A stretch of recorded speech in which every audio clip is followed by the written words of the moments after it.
प्राथमिक उपचार हाम्रो सरोकार।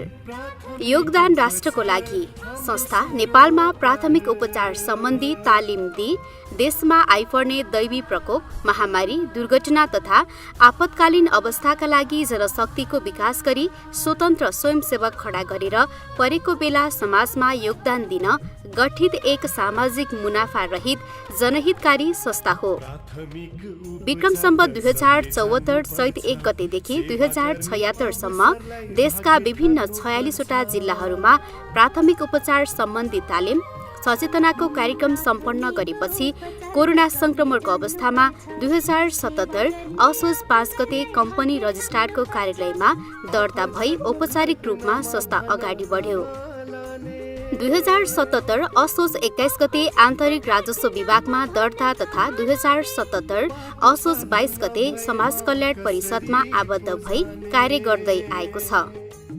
मानव जीवनमा आइपर्ने विभिन्न दुर्घटना, विपत्ति र रोगहरूबाट कसरी बस्ने र बचाउने, आकस्मिक रूपमा कसैलाई अस्पताल लानु परेको अवस्थामा बिरामीलाई कसरी अकालमा मृत्युबाट जोगाउने जस्ता अति आवश्यक जानकारीहरू प्रवाह गर्ने उद्देश्यले गठित यो संस्था देशका 77 वटै जिल्लामा जिल्ला समिति गठन गरी हरेक स्थानीय तहसँगको समन्वयमा सबै पालिका र ओडाहरूमा समेत समिति गठन गरी हरेक गाउँ टोलसम्म प्राथमिक उपचार सम्बन्धी आधारभूत ज्ञान, सिप सिकाइको विकास गराउँदै समाजमा हुन सक्ने घटना, दुर्घटना र क्षतिबाट जोगाउन प्रयत्नशील रहने संकल्प सहित अगाडि बढेको छ।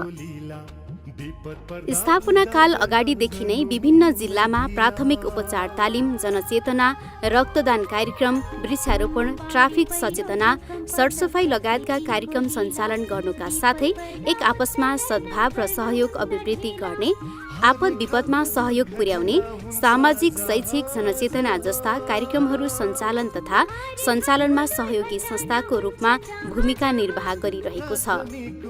राष्ट्रका लागि र विभिन्न क्षेत्रका तमाम समस्याहरूलाई केही मात्रामा भए पनि योगदान दिन सकिन्छ भनी विभिन्न पेशा व्यवसाय गर्नेहरू, प्राध्यापक, डाक्टर, राष्ट्रसेवक, मजदुर, विद्यार्थी लगायत संसारभरको जुनसुकै ठाउँमा बसोबास गर्ने सम्पूर्ण नेपालीहरूलाई एउटै थलोमा जुटाएर हार्दिकता साटासाट गर्ने, नयाँ नयाँ सम्बन्ध विस्तार गर्ने, परिचय नवीकरण गर्ने, प्राथमिक उपचार लगायत विभिन्न विपदमा सरकारवालाहरू बीच छलफल गरी समग्र राष्ट्रलाई आइपर्ने महामारी, विपत्ति लगायतमा योगदान दिने उद्देश्यले संस्थाको स्थापना भएको हो।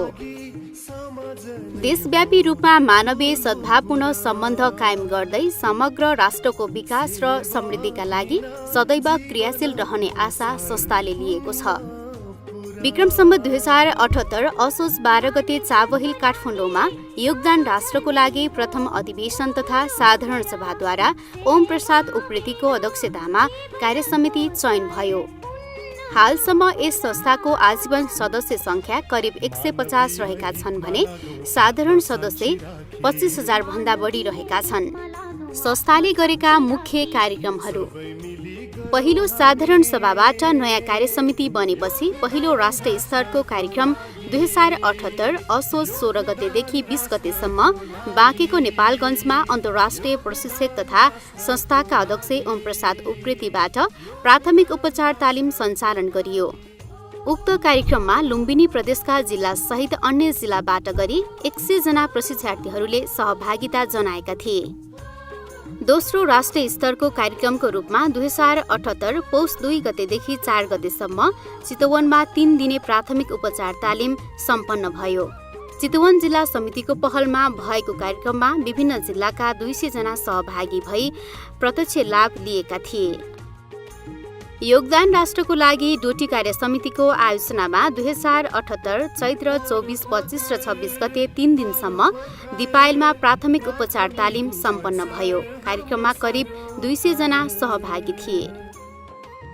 नवलपरासी पश्चिममा 2078 चैत्र 29, 30 र 2079 वैशाख 1 मा प्राथमिक उपचार तालिम सम्पन्न भयो। करिब 200 जना तालिमबाट लाभान्वित भए।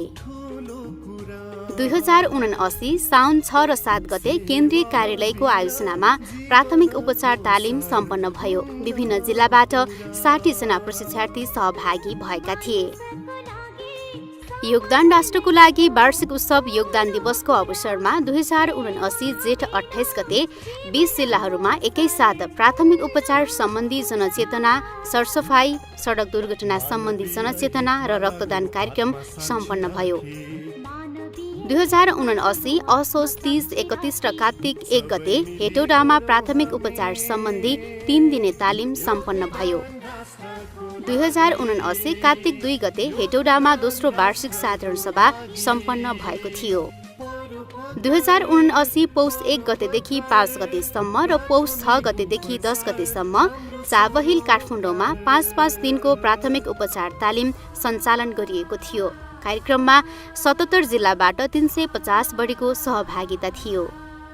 2080 वैशाख 29 र 30 गते सोलुखुम्बुको महाकुलुङ गाउँपालिकामा 2 दिने प्राथमिक उपचार तालिम सम्पन्न भयो। योगदान राष्ट्रको लागि तेस्रो वार्षिक साधारण सभा कार्यक्रम 2080 मङ्सिर 30 गते चितवनमा सम्पन्न भएको थियो। 2080 फागुन 6 र 7 गते बेनीघाट रोराङ गाउँपालिकामा 2 दिने प्राथमिक उपचार तालिम सम्पन्न भयो।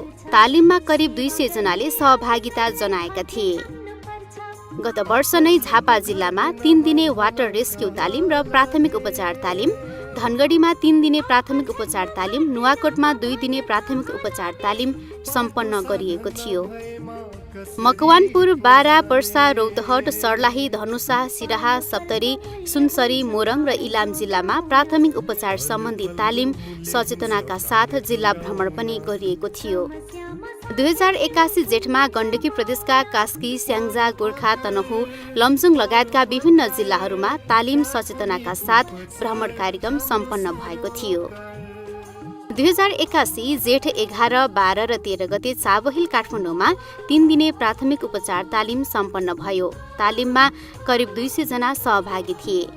2080 जेठ 28 गते विभिन्न जिल्लामा एकैसाथ प्राथमिक उपचार सम्बन्धी जनचेतना कार्यक्रम, सरसफाई कार्यक्रम, सडक दुर्घटना सम्बन्धी जनचेतना र रक्तदान कार्यक्रम सम्पन्न भएको थियो। योगदानले अन्तर्राष्ट्रिय रूपमा पनि आफ्नो शाखा विस्तार गरेको छ। योगदान राष्ट्रको लागि युए समितिको पहलमा युएमा निधन भएका रोल्पा जिल्ला परिवर्तन गाउँपालिका वडा नम्बर 4 जरेनी गाउँका पवन बुढाथोकीको शव नेपाल ल्याइएको थियो।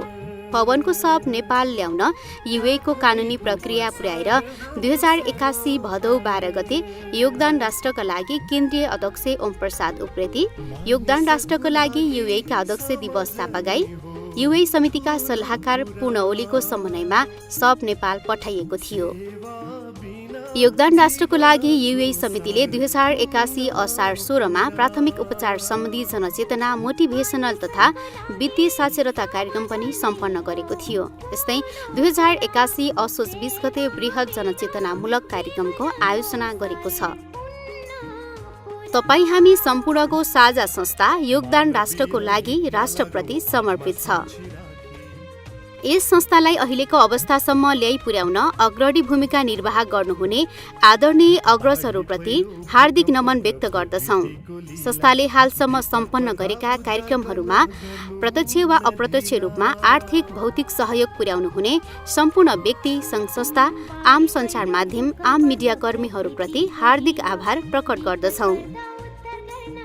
आगामी दिनमा यस संस्थाप्रति यहाँहरूको हौसलामय सहयोग, सुझाव, माया, सद्भाव रहनेछ भन्ने अपेक्षा गर्दै समग्र राष्ट्रलाई नै एक घर एक प्राथमिक उपचार घोषणा गर्न तपाईँ सम्पूर्णले सहयोग गर्नुहुनेछ भन्ने संस्थाले विश्वास लिएको छ।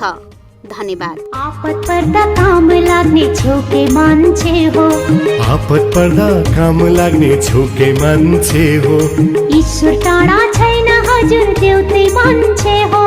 परोपकार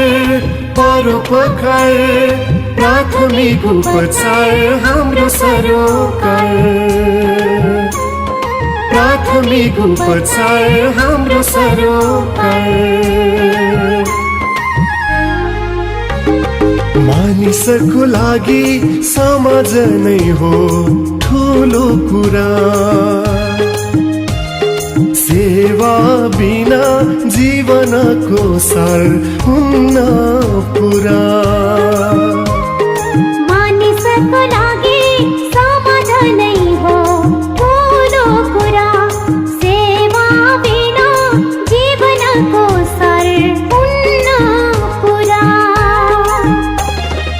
मानवीय हितमा लागौं आत्मा साक्षी राखी मानवीय हितमा लागौं आत्मा साक्षी राखी सबै मिली गरौँ हामी